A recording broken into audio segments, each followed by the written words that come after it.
I'm Jen Botella, and this is my video journal for Intro to Case Management.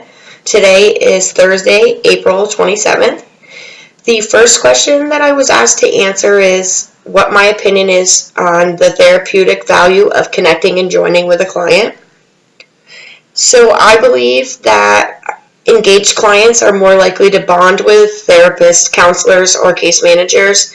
They're more likely to take part in the treatment goals, participate to a greater degree, and remain in treatment longer, as well as find that they have a higher level of satisfaction.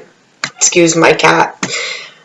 How do we do this as case managers? I believe that showing that we're genuinely engaged with the client is a big part, as well as having a positive regard for them.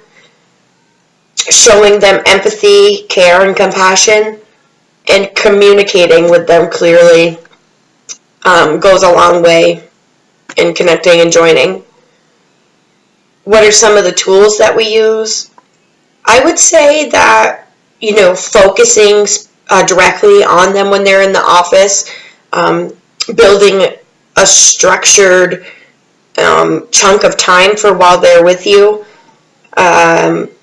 and basically understanding who they are and where they're coming from would be some pretty good tools to connect with somebody. The next question was, what are some obstacles when it comes to joining with a client?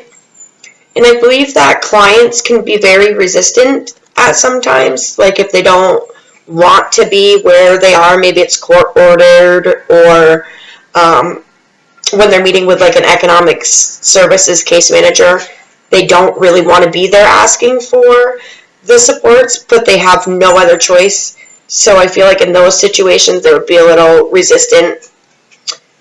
The other thing would be frustrations of the client. And I think that, again, certain situations make people frustrated.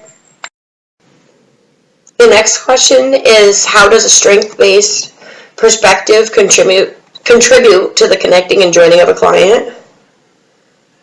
And I think that teaching the client to value their skills and the information that they do know are going to go a long way in helping connect with them and showing them their potential. Focusing on the strengths doesn't mean ignoring their challenges, but maybe turn their challenges into something positive. Use it as a means to help them resolve a problem, and maybe come up with a solution on their own, something that they feel like they can absolutely complete. Strength-based approaches concentrate on the strengths of the individual, so that really is a big piece. And then the next question is, how confident are you? How confident do you feel in being able to connect with even the most challenging of a client? And I did a little bit of research on this part.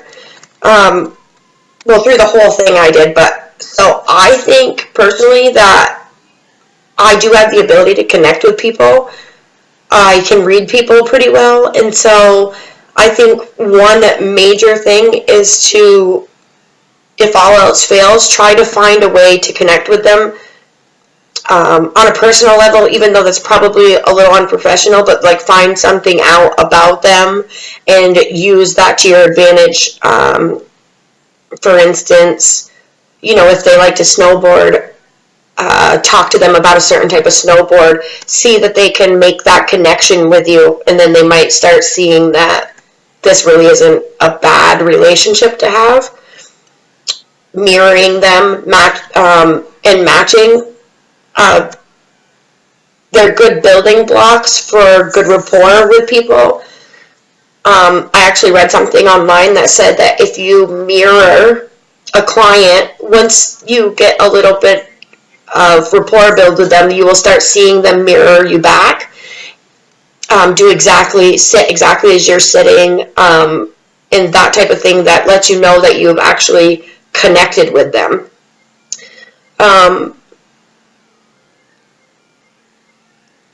You need to make them feel listened to, but also make them feel understood by you. That's a really big aspect of this. The other thing is, if you're working with children or people from different cultures, I would suggest learning their slang. Maybe that sort of thing would help them connect with you. Meet them on their ground. They may be less defensive. Thank you.